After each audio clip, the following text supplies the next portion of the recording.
And viewers, this video that we just saw is just the tip of the iceberg, because now there has been a massive call to crack down on the entire head of this entire espionage network. BJP MP Nishikant Dubey has cited this case of Jyoti Malhotra to make a fresh appeal with the Enforcement Directorate and the NIA. Nishikant Dubey says the NIA and ED must now investigate the foreign tours, ads and activities of those who he is referring to as Facebook journalists and unemployed journalists. He says that their profiles should be investigated as well by the Enforcement Directorate and the NIA for the love for Pakistan, for the love of Pakistani people. As we saw with the case of Jyoti Malhotra, she was recording videos. In fact, let me go across to Nishikant Dubey himself, who's joining me on the phone line. Mr. Dubey, thank you for speaking to Times Now. What exactly is the demand that you've made with the ED and the NIA?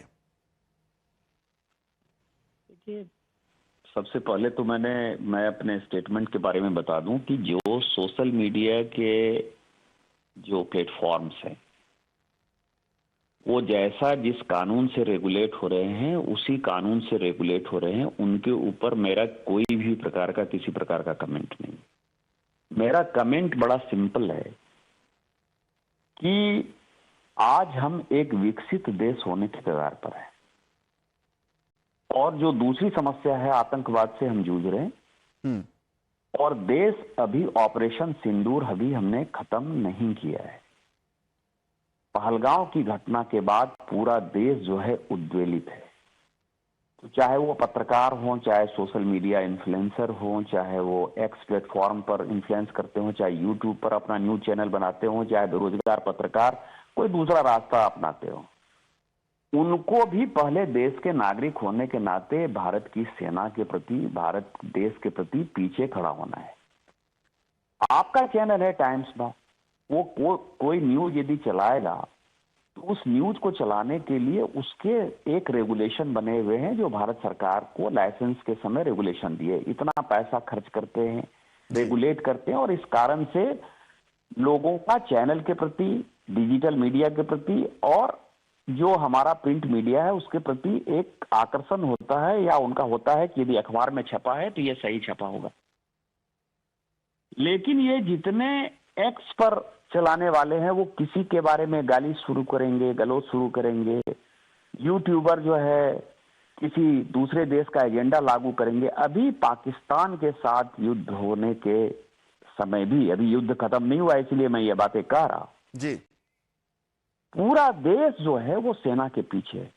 लेकिन ये so called social media के जो लोग हैं जो अपने आप को बहुत तेज समझते हैं, चालाक समझते हैं, वो सब दूसरे देश का एजेंडा लागू किए हुए हैं। तो मैंने ये कहा ज्योति मल्होत्रा की जो घटना है अपने आप में एक बड़ी घटना है।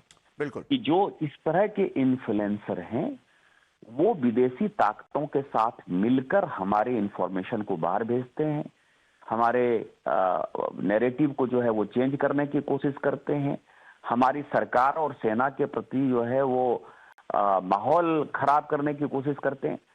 तो ये एक मौका है कि इस तरह के जो लोग हैं उनके पिछले 3-4 साल का बैंक अकाउंट खंगालिए, कहाँ विदेश गए हैं वो खंगालिए, क्या मकान लिया उन्होंने वो पता करिए, जो गाड़ी लिया है उन्होंने वो खड़ा करिए।